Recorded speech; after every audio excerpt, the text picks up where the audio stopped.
Hello and welcome to random commentary number 12 with me, Onexploits, and you, whoever you may be. And today I'll be talking about the Elder Scrolls V Skyrim, and actually looking at the Nexus forums right now where this thread is. It's the most detailed and up-to-date Skyrim information thread, so apparently all the information you need to know is here. So if you want to check that out, just type into Google Skyrim info and it's the first link. So that's basically what I did.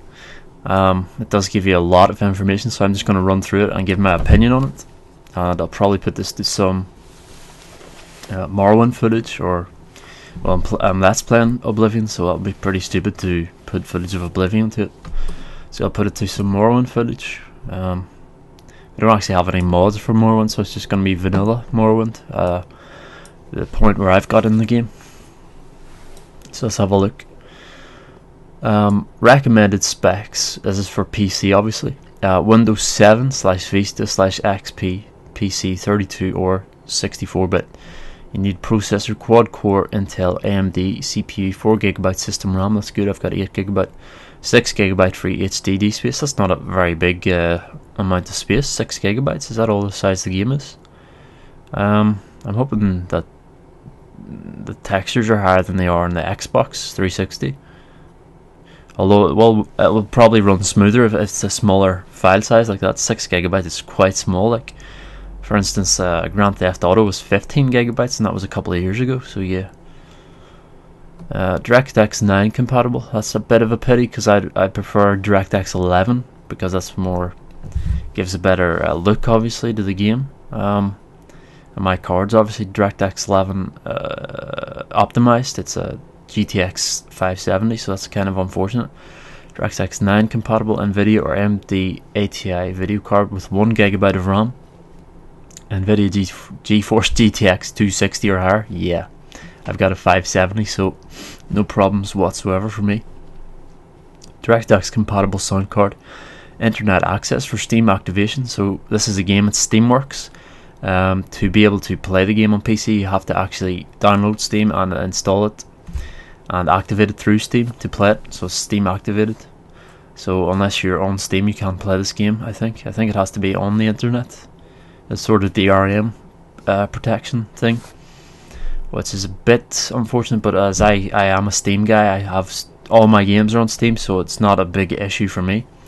And hopefully they have some achievements. I think they did talk about that. I'm not actually 100% sure if they have achievements or not, but it would be nice to have some achievements, like in Fallout. Obviously Fallout New Vegas had nice achievements, on Fallout 3, so I'd assume they would for Skyrim.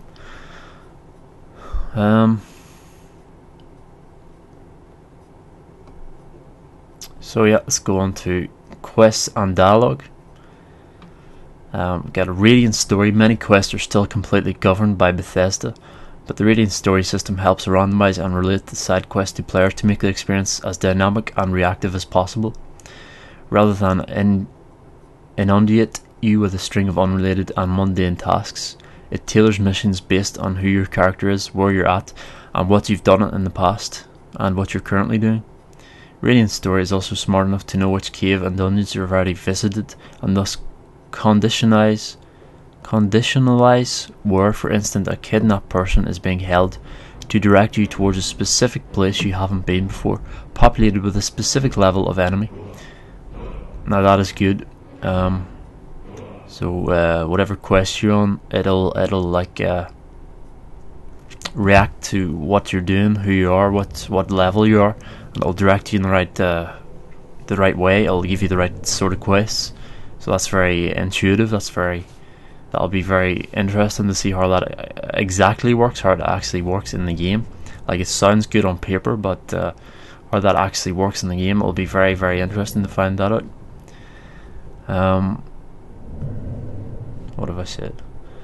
Skyrim also tracks your friendships and grudges to generate missions. That's good. So you can actually, like in Fallout 3, you could associate with like it was like the Roman type guys. What were they called?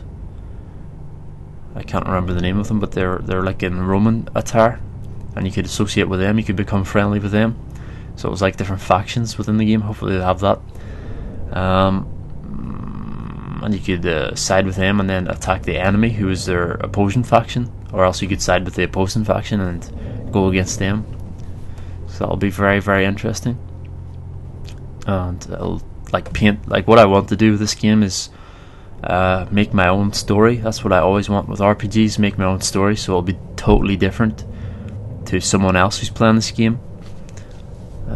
Do a small favour for a farmer, and it may eventually lead to a larger quest. That'll be very, very interesting. It'll be very organic. That's what I love in RPGs, a very organic feeling. So it just sprouts from you doing one small favour for a farmer, and it will spread into a massive, large quest with lots of rewards. So it's like actually rewarding you for going out of your way to talk to other NPCs, to integrate and to help them out. Some NPCs will even agree to be your companion to help you out in specific situations. Nice, more companions. Main quest line is approximately 30 hours, so the main quest is 30 hours long. That's pretty decent. I'm pretty sure they said in what was it, the recent games convention, they said that the entire game would be about the length of Oblivion. So if you're a completionist, it would be about the same length, about what was it, 250 hours, something like that, 300 hours. So that's pretty decent for the main quests, 30 hours. So it's about a tenth of the game, I'd say, if that. It's possible to finish. It's possible to play after finishing the main quest. That's good, because in Fallout 3 you couldn't continue playing after the main quest, which was kicking the teeth to me, because I played through the main quest thinking I could play on. Haven't played Oblivion, because you can do that in Oblivion, so, but not in Fallout 3. But that's good to know, so you can keep playing after the main quest. But hopefully it changes the scheme of things, or like it says there, it has the reactive quest. So if you finish the main quest, it'll obviously bring up new, different quests as opposed to the original ones, but they'll probably still be present there in some form, just slightly changed maybe, or slightly changed dialogue. Taverns will play a large role in getting information, gossip and rumours from a town, as it's naturally where most people go after working, so you can listen to people's conversations and learn more about the town and or Skyrim itself. That's good. They had that in Oblivion, sort of, where you overheard conversations and you got new topics in your journal. So that'll be, obviously that'll be very good also. So you can get new topics. Once you get a new topic, it's basically like getting a new quest. You just click and track it, like it was in the, I'm talking about Oblivion here, so you just click on it and track it, and then you go to the person to talk to them more about that topic, and then you get a quest usually. People will be more vague or specific when talking to you or giving you quests, depending on how much they like you. See, that's pretty good. There are more ways to complete quests. That's good. So like in the Thieves Guild, you could go in guns blazing, or you could sneak, but you always had to pay the blood price usually for killing people. But sometimes there was an exception to that, like in the Moth Temple of the Ancestor Moths, you could kill the guys who are actually inside the temple, but you couldn't kill the guys outside because they were peaceful monks. Obviously the ones inside were bad guys, in air quotes. So general combat, an overhauled combat system, yes, we know that. Interchangeable dual wielding with both weapons and spells, dual wielding any combination, even staffs. Staggering effects and camera shake. Switching between loadouts on the fly is made easier thanks to a new quick select menu that allows you to bookmark all of your favourite spells, shouts and weapons for easy access. Switching between loadouts on the fly is made easier thanks to a new quick select menu that allows you to bookmark your favourite spells, shouts, weapons for easy access. Is that just like the circle they had in Oblivion with the 1 to 10 key, or the 1 to 0? You could select, like, you press 5, it brought up my alchemy, novice, pestle and mortar, and you can make potions. Or you could select 2 and then you could get your healing spell up. You can select 3, you get your high spell up. Hopefully they still have that. That was a good system in my opinion. So it was that there are non-lethal tavern brawls in the game. That sounds a lot like Witcher 2 had that, tavern brawls. So a lot of these aspects, games take these successful aspects from other games and incorporate them into their game, which isn't a bad thing, because it's nice to see how they do it differently. And obviously a good feature in one game is going to be a good feature in another game if they do it right. Obviously if they don't do it right, it's not going to be so good. But It's Skyrim, so obviously they're going to do it right. I would say 90% sure that they would do it right. There are more weapon and armor types in Skyrim compared to Oblivion. That's good. A lot more weapons and armor. It's always nice to get nice shiny items. Special kill animations, so they took that from Deadly Reflex, which was a mod. A lot of these things also came from mods. They saw the mod community was huge in Oblivion, and so to some extent in Morrowind also. A lot of modders enhanced the game, and they saw what they did with those enhancements and incorporated some of them into Skyrim, which is very nice. So modders have a lot to be thanked for this, for getting these sorts of things introduced into the game, because Bethesda saw that these things worked. People had modded them into their game, and it worked very well, and it made the game even more in depth, more exciting even. So that's good. Special kill animations. Depending on your weapon, the enemy, and the fight conditions, you may execute a devastating finishing move that extinguishes enemies with a stylish flourish. That is so Deadly Reflex. That is Deadly Reflex to a T. So that mod is to thank for that being introduced to the game. I'd be pretty sure about that. Well, 90% sure anyway. You can never be 100% sure on these things, but it's pretty obvious, like, because it's exact description of Deadly Reflex. The mod for Oblivion. Specializing in a particular weapon is often the best way to go, as you can improve your attacking skill with perks. For instance, the sword perk increases your chances of landing critical strikes.